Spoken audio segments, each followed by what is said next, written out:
Saudara-saudari terkasih sahabat BSJD dan saudara-saudari terkasih dimanapun berada, salam sejahtera bagi kita semua, salam. Perkenalkan, nama saya Pikaristri Anggara Saputra. Saya melayani di wilayah Resort GKE Tumbang Lahang, Kabupaten Katingan. Adapun firman Tuhan kita pada hari ini diambil dari 1 Korintus pasal yang kedua, ayat yang ke-9 di bawah perikop hikmat yang benar. Demikian bunyi firman Tuhan.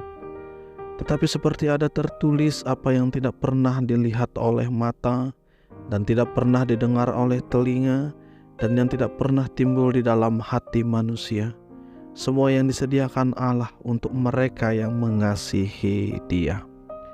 Saudara-saudariku yang dikasihi dan diberkati oleh Tuhan, di zaman sekarang kita hidup di mana penuh dengan ilmu pengetahuan dan teknologi yang sangat berkembang dengan pesat.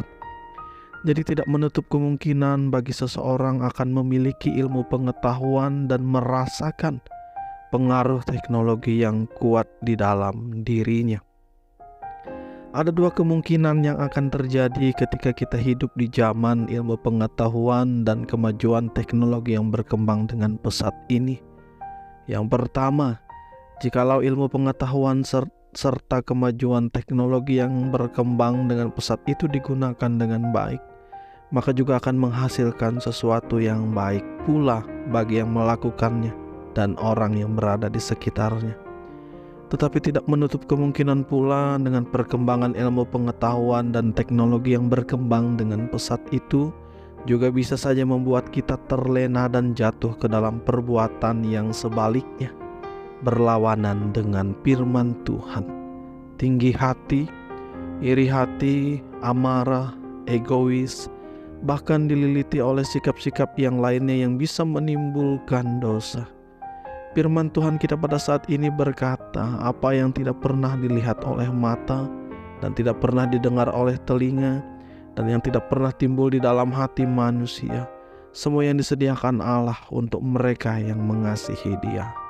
Ini ingin mengatakan kepada kita semua bahwa Allah sudah menyediakan segala sesuatu bagi kita yang mengasihi Dia, termasuk hikmat.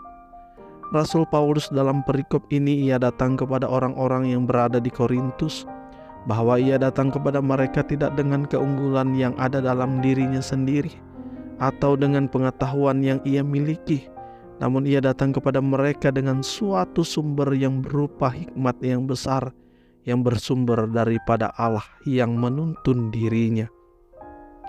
Jadi saudara-saudariku yang dikasihi dan diberkati oleh Tuhan, apapun yang kita miliki dalam diri kita pada saat ini, apapun itu adalah semata-mata hanya karena pemberian anugerah yang berasal dari Allah.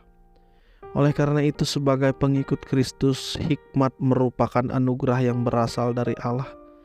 Mari kita senantiasa tetap meminta hikmat yang berasal dari Allah untuk menggunakan apa yang kita miliki dalam diri kita pada saat ini dengan baik. Sehingga dengan hikmat yang bersumber dari Allah, kita boleh dituntun, kita boleh diarahkan untuk menjadi pribadi yang rendah hati terhadap sesama dan terhadap seluruh ciptaan Allah.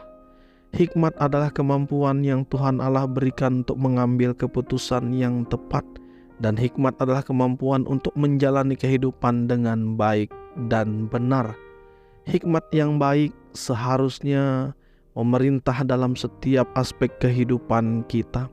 Tidak peduli pekerjaan yang kita miliki, tidak peduli tinggi rendahnya pendidikan yang kita miliki, tidak peduli seberapa muda atau tuanya kita, tidak peduli seberapa tinggi rendahnya jabatan kita.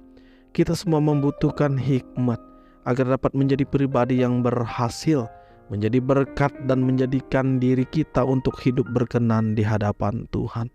Itu artinya jelas bahwa hikmat harus menguasai semua tindakan, perkataan, dan bahkan pikiran kita. Saudara-saudariku yang dikasihi dan diberkati Tuhan, tanpa hikmat tidak akan tahu cara berperilaku terhadap sesama dengan baik. Dan tanpa hikmat pula kita tidak akan tahu bagaimana cara untuk menyenangkan hati Tuhan. Hikmat Allah membukakan kita akan hal-hal yang baru dan berbeda. bahkan yang tidak pernah didengar, dilihat, bahkan dialami oleh kita sendiri. Hikmat Allah sungguh luar biasa dan tidak ada duanya, karena hikmatnya melebihi akal dan pikiran manusia. Dan ada kalanya dianggap tidak masuk akal oleh pikiran kita, namun Allah menjadikannya sempurna dalam pikiran kita dan dalam kehendak-Nya. Kiranya firman Tuhan kita pada hari ini senantiasa boleh menuntun kita untuk hidup dalam hikmat Allah, yaitu hikmat Allah yang setia dan sejati menuntun kehidupan kita. Amin. Tuhan Yesus memberkati. Untuk mengakhiri perenungan kita pada saat ini, saya mengajak kita semua untuk bersatu di dalam doa. Mari kita berdoa. Ya Allah Bapa yang bertahta dalam kerajaan sorga, kami bersyukur dan berterima kasih karena hidup kami ada sampai saat ini semata-mata hanya karena anugerah dari Engkau. Ya Tuhan, kami memohon dalam setiap langkah juang perjalanan kehidupan kami, agar Roh Kudus-Mu yang memimpin dan menolong kami dengan hikmat, sehingga dengan hikmat yang bersumber daripada Engkau, hidup kami dituntun, hidup kami diarahkan kepada jalan yang lurus dan berkenan di hadapan Tuhan. Di dalam nama Yesus Kristus, Juru Selamat kami yang hidup, kami berdoa. Amin.